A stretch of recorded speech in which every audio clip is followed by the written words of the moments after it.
O texto deste audiolivro foi narrado por uma voz artificial. Audiolivros apresenta Além da Experiência Filadélfia. Nome do autor: Marcelo Bighetti. Sobre o autor: Marcelo Bighetti, nasceu em 1968.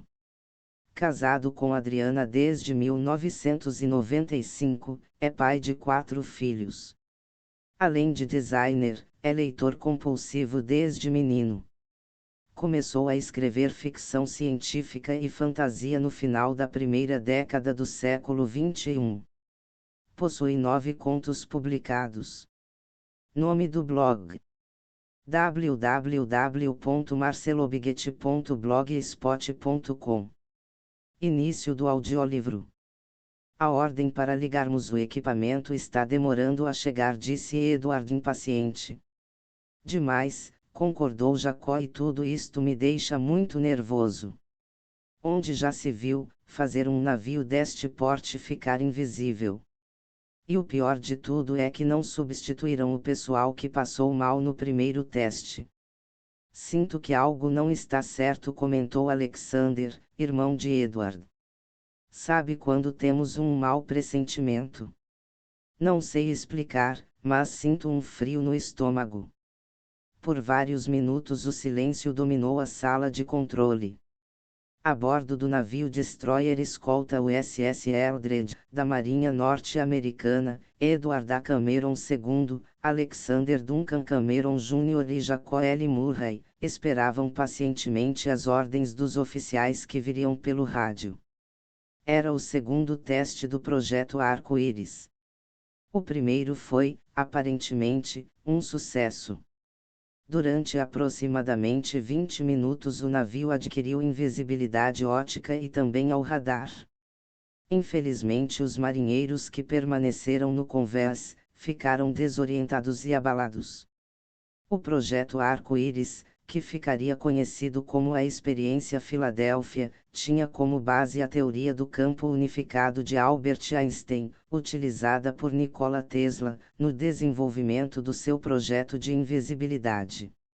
A Marinha investiu muito no projeto, e em plena Segunda Guerra Mundial, queria usar todo o potencial desta vantagem militar, visto os alemães estarem destruindo a frota americana com seus submarinos e minas marítimas. A madrugada do dia 12 de agosto de 1943 estava calma. A negra noite exibia um firmamento com inúmeras e cintilantes estrelas. Pouquíssimas nuvens iluminadas por um pálido luar. O USS Eldred havia deixado o porto de Filadélfia poucos minutos antes e estava em posição junto ao navio de observação. A água do mar estava tranquila e a pequena tripulação, ansiosa e com receio. Havia menos de um mês, no primeiro teste, alguns tripulantes sentiram as incômodas sensações do intenso campo eletromagnético gerado pelas 2 gigantes bobinas de campo instaladas na proa. As lembranças eram recentes e perturbadoras. O segundo teste seria decisivo e todos estavam preocupados. Os marinheiros no convés do USS Eldred, com seus típicos uniformes brancos e em posição de sentido, respiravam o ar quente do verão que se aproximava, sentindo o agradável cheiro que a suave brisa trazia do alto mar. A uma distância segura, a bordo de uma outra embarcação, cientistas e oficiais podiam observar com detalhes, em primeiro plano, o casco do USS Eldred iluminado pelo luar, tendo ao fundo a linha do horizonte do oceano. A decisão em aumentar a intensidade do campo eletromagnético para aquele teste fez a tensão psicológica se elevar muito. Somente a ignorância por parte da tripulação cobaia a fez não desertar. John von Neumann, diretor do projeto, com voz rouca e certa dose de hesitação, disse: "Cavalheiros." Fez uma pausa. "Podemos iniciar os testes." O capitão ordenou pelo rádio. Autorizado o início da fase 2 do projeto Arco-Íris. Sua voz de barítono era dura e fria. Iniciar procedimentos para ativação das bobinas.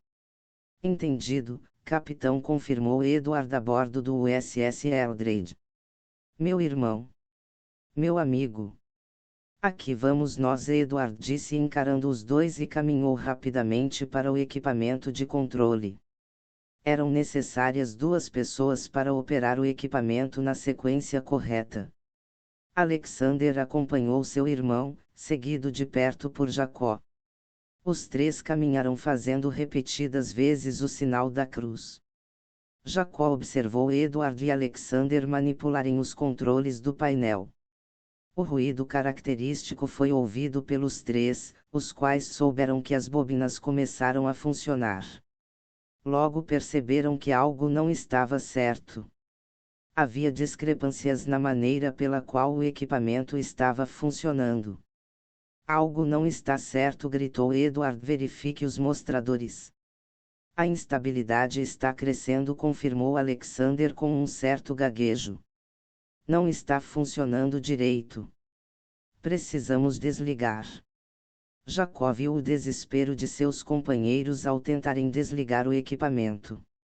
As sirens de emergência começaram a tocar, aumentando o nervosismo de todos. O navio tremeu intensamente. Todos os interruptores travaram, gritou novamente Edward, enquanto tentava de todas as maneiras desligar a máquina.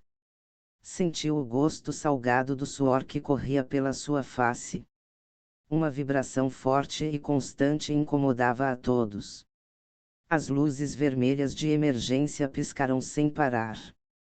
A iluminação diminuiu e o pavor tomou conta dos 3. Ajude aqui, Jacó, gritou Alexander. Os 3, com todas as forças, tentaram desligar. Grandes faíscas em arcos elétricos dispararam por toda a cabine. Era um espetáculo lindo e perigoso. As descargas elétricas formaram vários arcos aleatórios que percorreram a cabine de controle. Rápido! Vamos sair daqui! Os gritos de Edward quase não foram ouvidos. Em pânico, os 3 correram para o convés através dos estreitos corredores. No barco de observação todos viram quando as bobinas alcançaram a potência máxima. As luzes das descargas elétricas percorreram todo o navio. Observando os acontecimentos através de binóculos, viram os marinheiros correndo desesperados de um lado para o outro. Os oficiais e cientistas baixaram seus binóculos quando lenta e gradativamente uma névoa brilhante e verde começou a envolver o USS Eldred. As descargas elétricas em forma de raios percorreram toda a extensão do barco. Em poucos minutos, a névoa encobriu toda a embarcação. Apenas a silhueta era vista quando a névoa adquiriu um brilho interno, assim como escuras nuvens brilham à luz de um relâmpago. Logo a névoa desapareceu e o navio não estava mais lá. Edward, Alexander e Jacó chegaram ofegantes ao convés. De imediato sentiram um cheiro estranho, algo como enxofre queimado. A limpa noite não existia mais. As estrelas sumiram e em seu lugar havia uma neblina esverdeada. Por alguns instantes, os 3 contemplaram atônitos o pandemônio que reinava. Gritos de terror e dor chegaram aos seus ouvidos. Ficaram nauseados com o forte cheiro. Perplexos, viram seus companheiros sumirem em pleno ar. Outros reapareceram do nada. A correria e os gritos aumentavam a cada minuto. Viram pelo menos 4 tripulantes mortos, com seus corpos fundidos ao metal do casco. Um outro gritava desesperadamente ao tentar puxar sua mão que estava fundida ao metal da parede. Outros ataram fogo em suas próprias roupas. Ajoelhados em desespero e total descontrole, alguns marinheiros investiam suas cabeças com toda a força no piso. Em meio ao caos, Alexander sugeriu gritando: vamos saltar ao mar e nadar até a costa. Não iremos sobreviver se ficarmos. Os 3 correram e pularam a grade de proteção. Alexander esperou o choque com a água fria que devia ter ocorrido no máximo em 2 segundos. Mas a queda demorou mais. Envolto na névoa verde, clarões de luz branca ofuscaram sua visão. A sensação de queda prolongada não foi agradável. O medo do desconhecido tomou conta do seu ser. Edward. Jacó. Vocês estão aí. Alexander gritou com toda a força dos pulmões. Aos poucos percebeu que os clarões diminuíram e a névoa começou a escurecer. A escuridão total o envolveu, assim como o pavor. Estaria morto? Louco? A razão pareceu não existir mais. Não sabia se estava caindo ou simplesmente flutuando. Enquanto buscava analisar a situação de forma ponderada, a queda chegou ao fim. Não caiu na água, como esperava, mas sim em um chão lodoso. Foi como se tivesse tropeçado e caído para a frente com as mãos nas costas. A lama fedorenta amorteceu a queda. Bateu a boca. A pancada em seu peito fez com que a respiração quase parasse. Atordoado, respirou com muita dificuldade. Seu corpo inteiro doía. Após alguns minutos, e com um esforço tremendo, sentou-se, cuspindo o resto de lama misturado ao sangue que ainda estavam em sua boca. Com a cabeça entre os joelhos, abraçou as pernas.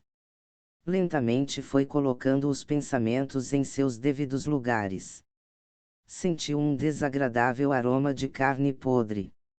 Sapos quebraram o silêncio da noite com seus sons característicos. Ao longe ouviu o uivo de um lobo. Respirando quase normalmente, abriu os olhos e olhou para cima. A visão estava turva, mas logo vislumbrou uma cena fantástica.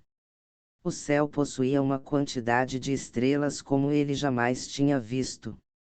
Uma mancha clara se estendia por toda a abóbada celeste, e logo percebeu que se tratava das estrelas do braço da Via Láctea. Que lugar seria aquele? Parecia um pântano. A lama em que estava sentado era repugnante. O cheiro era insuportável. Alexander conseguia distinguir, na escuridão da noite, que estava em uma clareira cercada de grandes árvores. Alexander tinha 21 anos. Estava na marinha havia 2 anos. Era um bom marinheiro, mesmo sendo ofuscado pelo seu irmão Edward.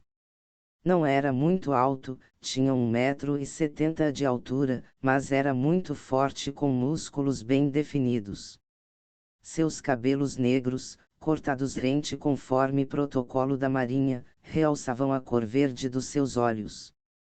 As sobrancelhas levemente arqueadas na parte exterior junto às têmporas e curvadas para baixo na parte interior, junto ao topo do nariz, davam-lhe uma aparência de ser um homem muito bravo.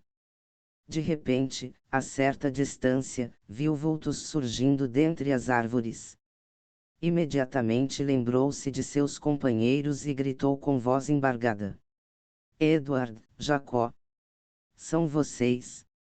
Levantou-se com cuidado, sentindo cada parte do seu corpo doer muito. Uma vertigem o fez ver tudo rodar e por um instante pensou que cairia. Quando se sentiu seguro e com o passar do mal-estar, começou a caminhar. Andou um pouco e viu que não havia ninguém ali. Estaria ficando louco. Aquela experiência da marinha o tinha lesado. Lembrou nitidamente que havia pulado do navio e, no entanto, estava ali, em um lugar desconhecido. Como seria possível? Enquanto contemplava tudo ao redor, sentiu a presença de alguém ou algo. Seu corpo inteiro arrepiou-se e um medo estranho o dominou. Virando-se rapidamente, sacou a pistola do coldre e viu novamente vultos. Edward, Jacó? Perguntou gritando enquanto empunhava a arma. Foi aproximando-se lentamente e parou de súbito quando percebeu que não eram seus amigos. Mesmo na escuridão da noite pouco iluminada, viu que não eram pessoas como as que conhecia. Aos poucos vários seres foram se aproximando. Em poucos segundos Alexander ficou cercado por grandes criaturas. 20 ao todo. Elas o cercaram em um círculo. Devido à escuridão, Alexander não pode ver todos os detalhes, mas viu o suficiente para o pavor gelar seu coração e o espanto permear sua mente. As criaturas tinham cerca de 3 metros de altura. Eram incrivelmente fortes, com um grande tronco e braços muito grossos, que pareciam desproporcionais, visto se estenderem quase até os pés. Com admiração, viu que possuíam apenas uma perna. Quem são vocês? Onde estou? Perguntou com receio, tendo a arma apontada para as criaturas. Ficou girando em torno de si. Com medo. As criaturas ficaram analisando o recém-chegado e começaram a conversar entre si. Alexander percebeu que se comunicavam através de uma linguagem estranha. Sons guturais mesclados a sibilos graves. Pareciam que estavam engasgados e tentavam aliviar a garganta com pigarros. Este humano é muito diferente, comentou Yuke, líder da expedição de busca dos Sacis. Realmente não é fruto das Icamiabas e também não pertence aos Guacaris. Yuardi falava enquanto se aproximava lentamente de Alexander. Andava apoiando as mãos no chão, parecendo um gorila. Não se aproxime! Berrou Alexander apontando a arma para cima em direção a Yuardi. Mesmo na tensão do momento, um pensamento desnecessário passou pela sua mente. Em meio àqueles gigantes, sentiu como se fosse uma criança olhando para os adultos. Não entendo o que você fala, humano, Yuardi disse enquanto continuava sua aproximação. Eu vou atirar, gritou Alexander, tremendo e sentindo o hálito putrefato exalado pelos Sacis. Um estouro fez os Sacis se assustarem. Um grito de dor apavorante quebrou o silêncio da noite quando uma bala atingiu o ombro de Yuardi, que olhou com muita raiva para Alexander. Seu humano maldito! Yuardi, com um rápido movimento, desferiu um soco em Alexander, fazendo-o cair de costas, desmaiado. A grande mão do Saci, que fechada era maior que a cabeça de um humano, fez o nariz de Alexander afundar em sua face. Yuardi apalpava o ombro latejante que doía. Peguem o humano, grunhiu Yuke. Vamos levá-lo para a cidade. Os Sacis eram grandes criaturas que chegavam a até 3 metros de altura. Com estrutura óssea robusta, possuíam longos braços que se estendiam até o ponto médio da tíbia. Possuíam apenas uma perna, que terminava com um grande pé em forma circular. A pele, negra como a noite sem lua, era espessa e resistente como a casca das árvores. A grande cabeça, na maioria das vezes raspada totalmente, possuía a mandíbula proeminente projetada para a frente. Grandes dentes caninos eram visíveis mesmo com a boca fechada. O largo e grande nariz era como um apoio aos grandes olhos negros, quase saltando das órbitas. Os 20 Sacis da equipe de busca, liderados por Yuke, passaram pelos portões de entrada da cidade.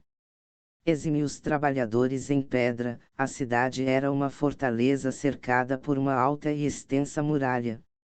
Com Alexander sendo carregado ao ombro por um deles, como se fosse um saco, foram diretamente relatar o achado ao UX, sumo Saci, governante da civilização Saci.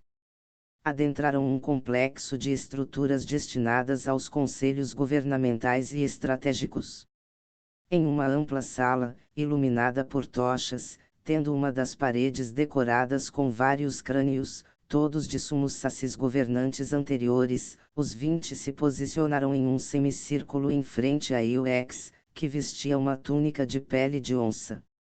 Arremessaram Alexander, ainda desmaiado, ao chão. UX perguntou impassível. De onde veio este humano? Não parece ser de lugar algum que conhecemos. Grande UX Yuke se colocou à frente e, inclinando-se levemente em sinal de respeito, começou o relato. Depois que fomos designados para averiguar o que ocorria no pântano após os estranhos barulhos e luzes que vinham de lá, todos nós, e o que fez um gesto circular com o braço. Rapidamente fomos ao pântano. Chegamos ao local e vimos em uma clareira uma névoa verde, suspensa, que logo em seguida cuspiu este humano. O que faremos com ele? Perguntou Yuardi. Ele é fraco como todo humano, mas este aí possui poderes. Fui ferido quando ele me apontou isto aqui. A arma de Alexander era agora um adorno para aquele saci. Yuardi amarrou a pistola em um fino cipó e fez um colar. Yuex ponderou por um momento. Aproximou-se de Yuardi, manuseou a arma com atenção. Analisou o ferimento no ombro e com ímpeto gritou: vamos oferecê-lo aos visitantes do céu na visita da próxima lua. Agora saiam. Todos saíram, levando Alexander. Edward, Alexander e Jacó chegaram ofegantes ao convés. De imediato sentiram um cheiro estranho, algo como enxofre queimado. A limpa noite não existia mais. Em meio ao caos, Edward sugeriu gritando: vamos saltar ao mar e nadar até a costa. Não iremos sobreviver se ficarmos. Os três correram e pularam a grade de proteção. Jacó esperou o choque com a água fria, que devia ter ocorrido no máximo em 2 segundos. Mas a queda demorou mais. Envolto na névoa verde, clarões de luz branca ofuscaram sua visão. A sensação de queda prolongada não foi agradável. O medo do desconhecido tomou conta do seu ser. Edward. Alexander. Vocês estão aí. Jacó gritou com toda a força dos pulmões.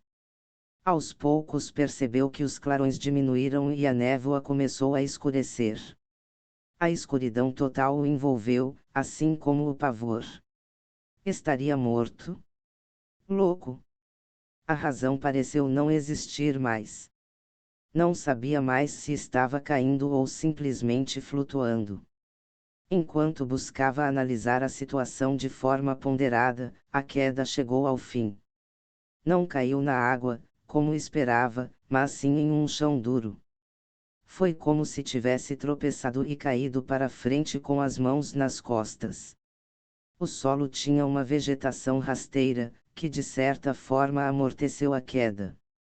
Bateu a boca. A pancada em seu peito fez com que a respiração quase parasse. Atordoado, respirou com muita dificuldade. Seu corpo inteiro doía. Após alguns minutos, e com um esforço tremendo, sentou-se, cuspindo o resto de lama misturado ao sangue que ainda estavam em sua boca. Respirando quase normalmente, abriu os olhos e olhou para cima. A visão estava turva, mas logo vislumbrou uma cena fantástica. O céu possuía uma quantidade de estrelas como ele jamais tinha visto.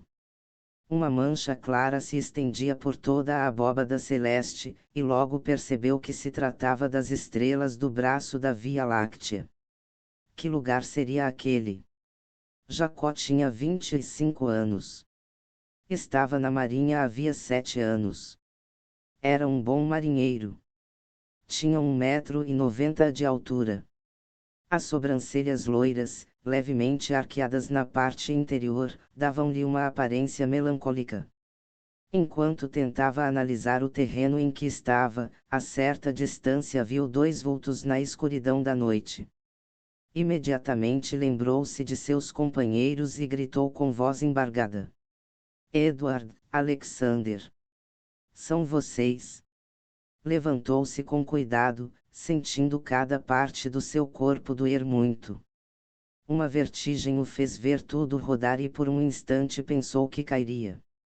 Quando se sentiu seguro e com o passar do mal-estar, começou a caminhar. Andou um pouco e viu que não havia ninguém ali. Estaria ficando louco.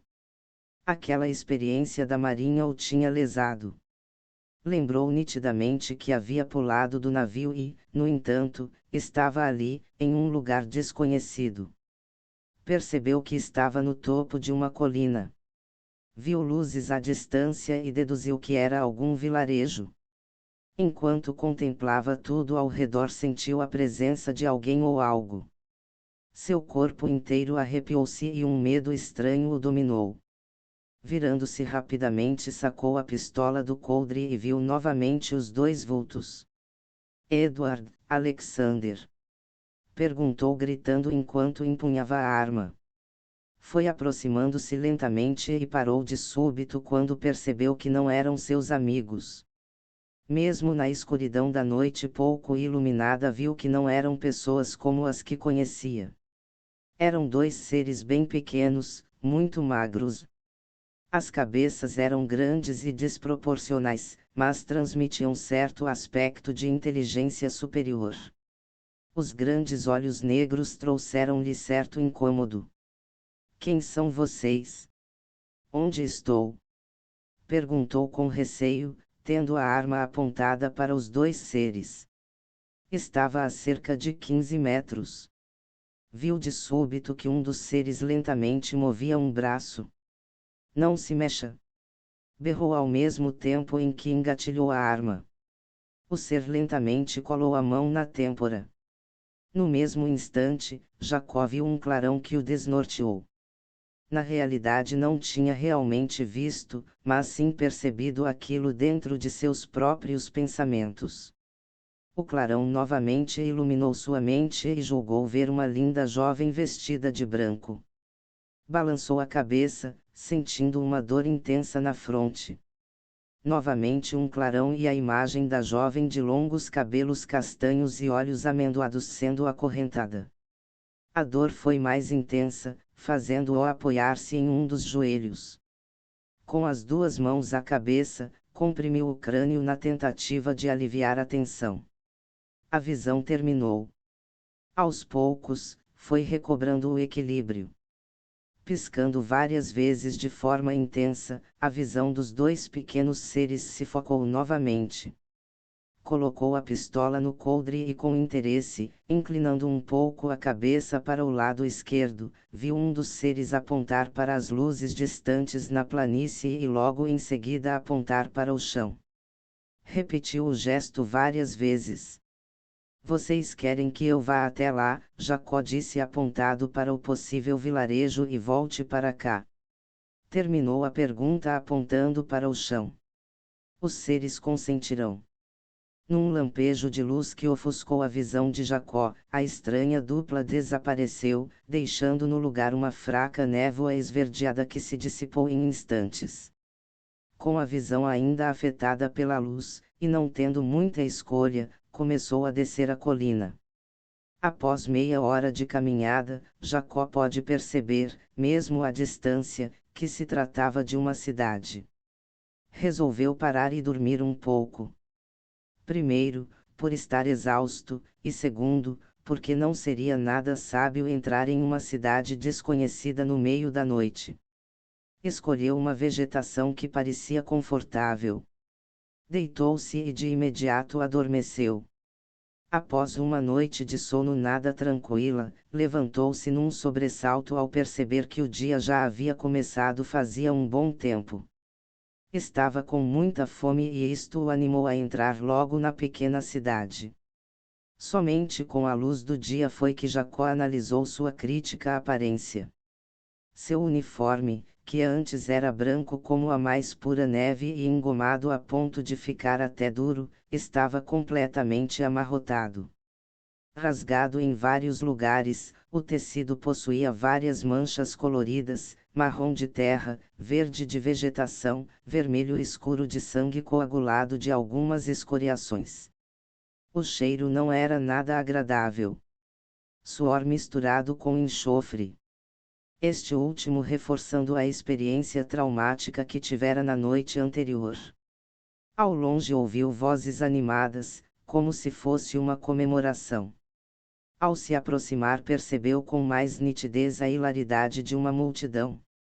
Em sua opinião, a cidade era um tanto quanto estranha, com aparência antiga. Ainda não havia visto ninguém quando começou a perceber os detalhes das construções. Andou entre uma estreita rua que conduzia até uma área ampla central. Tudo aquilo pareceu bem antigo e europeu. A rua era de terra batida. Não havia muitas cores. Tudo na cidade possuía uma variante de cores que ia do cinza ao marrom. Somente o azul do céu e o verde das colinas quebravam a monotonia da triste coloração da cidade. Chegando ao final da rua, viu uma grande praça central com uma multidão reunida. Do outro lado, uma grande igreja estilo gótico projetava ao céu suas torres pontiagudas. Viu cavalos, parelha de bois, homens e mulheres vestidos de forma precária. O cheiro de estrume impregnava o ar de forma nauseante. Ao chegar à multidão aglomerada, percebeu olhares curiosos. Não era por menos. Seu uniforme de marinheiro era um contraste marcante. Tocando no ombro de um homem à sua frente, perguntou: "Pode me dizer onde estou?" O homem, um senhor não muito idoso, com semblante cansado e dentes estragados, olhando-o de cima a baixo, disse espantado: "Je ne comprends pas ce que vous dites." Estaria na França. Pensou Jacó. Querendo ver o que estava acontecendo, e não conseguindo, Jacó começou a se infiltrar no aglomerado para ir até a frente. Todos comemoravam alegremente. Depois de receber algumas cotoveladas, conseguiu chegar à frente e viu uma cena muito estranha. Em uma plataforma em forma de cruz, um homem nu estava deitado e acorrentado. Do lado direito viu outro homem acorrentado a uma tora de madeira, tendo aos pés vários seixos de galhos secos. Ao redor, viu vários homens que julgou serem soldados e também alguns parecendo padres. A multidão começou a gritar mais alto e a cena tornou-se bizarra. A fogueira foi acesa e o pobre homem começou a gritar enquanto a pele de seus pés começou a derreter pelo fogo. Jacó não queria ver o que estava acontecendo, mas, como que hipnotizado por uma força, não conseguiu desviar os olhos da cena horrível que se desenrolava diante dele. Os gritos de desespero e dor eram horríveis. Viu os ossos do pé até a canela serem expostos quando a carne se desfez. Em um instante, o fogo aumentou como em uma explosão e a chama alcançou pelo menos uns 5 metros de altura. Os gritos haviam cessado após uma crise de intensa tosse. O homem estava morto. Jacó tampou o nariz com uma mão para evitar sentir o cheiro de carne humana queimada. Olhou à esquerda quando ouviu outro grito de dor. Um carrasco acabava de enfiar uma faca no lado esquerdo do pobre homem deitado, na linha do umbigo. Lentamente levou a afiada lâmina até o outro lado do corpo, expondo todas as entranhas. A multidão em sádica histeria comemorava enquanto o condenado gritava desesperadamente. O grande homem com capuz negro continuou o serviço macabro. Como se fosse uma corda, puxou para fora do corpo o intestino. Os gritos de dor cessaram assim como mais uma vida. Jacó ficou sem ação. Mesmo com o estômago vazio, vomitou. A bile ardiu em sua garganta.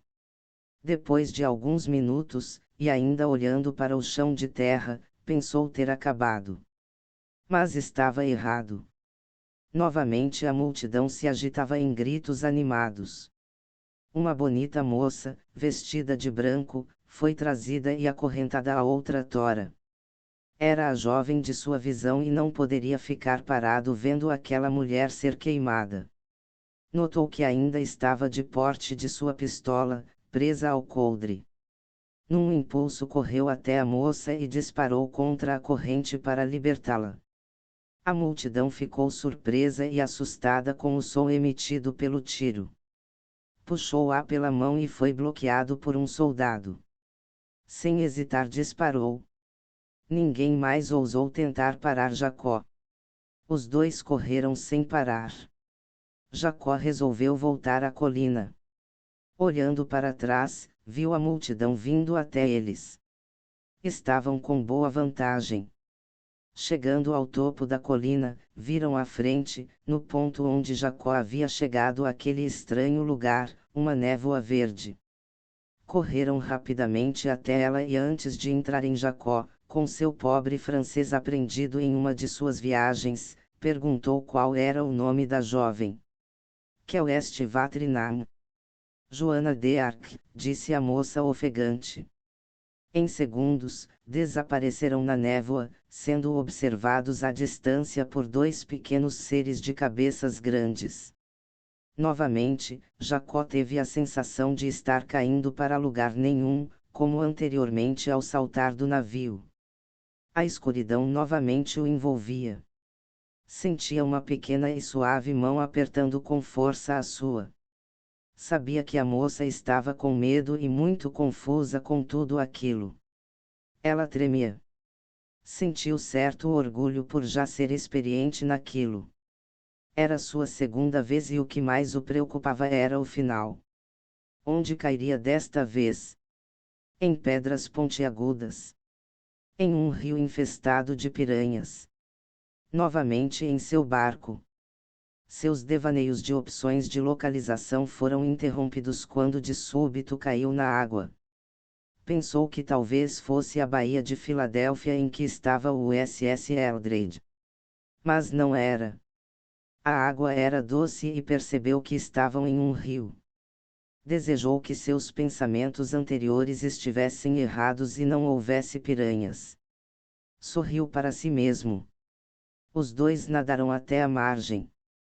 A noite escura era iluminada por uma fraca lua e a temperatura era agradável. Joana d'Arc saiu primeiro. Quando Jacó começou a subir para a terra, sentiu mãos em seus pés.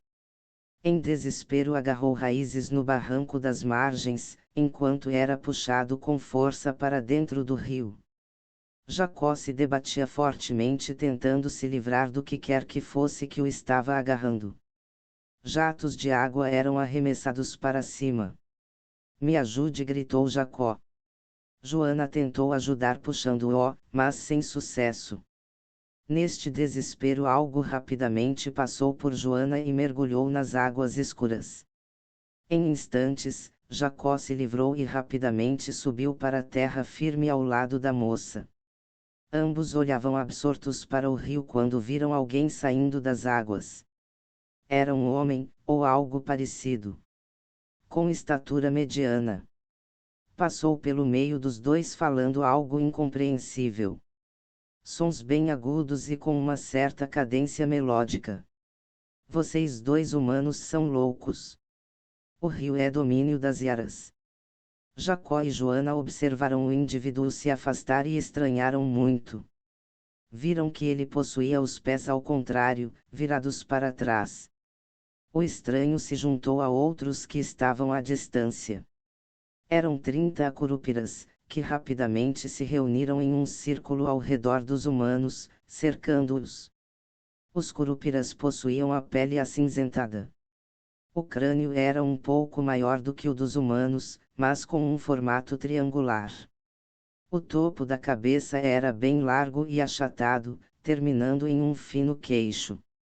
Não possuíam nariz e sim algumas protuberâncias na face. Os olhos possuíam uma grande pupila vermelha que se estendia por toda a extensão exposta. "Eles não são deste mundo", afirmou Kirinak, senhor dos curupiras. "Com certeza não são", concordou Koana, a fêmea de Kirinak. Jacó e Joana giravam entre si olhando a todos, não entendendo nada do que estavam falando. Era uma língua estranha. "Onde estamos? Quem são vocês?" Jacó perguntou a Kirinak e a propósito, continuou dirigindo-se ao que estava molhado e que lhe salvou a vida. "Muito obrigado." Joana permanecia calada. Tremendo. "Eles falam uma língua de outro mundo. Precisamos devolvê-los." Kirinak fez um sinal aos demais curupiras que rapidamente obedeceram às suas ordens. Jacó e Joana foram agarrados. Enquanto gritavam e se debatiam, um dos curupiras segurou uma estranha folhagem no nariz deles. Em segundos estavam desmaiados. Cuidem deles até a próxima visita dos céus, ordenou Kirinak. Todos desapareceram na densa floresta. A próxima lua chegou. Clara e dominante sobre Enish. Do alto das montanhas distantes podia-se contemplar o território dos Sacis e dos Curupiras. Quase na linha do horizonte, o rio de domínio das Iaras refletia a linda lua. Como programado, luzes coloridas dispostas em círculo vieram das estrelas e permaneceram sobre a terra dos Sacis. Um facho de luz desceu e por alguns segundos iluminou uma pequena porção de terra. Depois desapareceu. As luzes coloridas se dirigiram mais adiante sobre o território dos Curupiras. O facho de luz desceu e também permaneceu por alguns segundos. Seguindo seu rumo, as luzes coloridas quase desapareceram no horizonte, onde era possível ver seu facho de luz sobre o rio das Iaras. Em segundos as luzes se perdiam na imensidão infinita das estrelas do firmamento. Em algum lugar do espaço, dentro de algum veículo espacial, dois amigos se encontravam com alegria, enquanto uma moça rezava o Pai Nosso. Final deste audiolivro.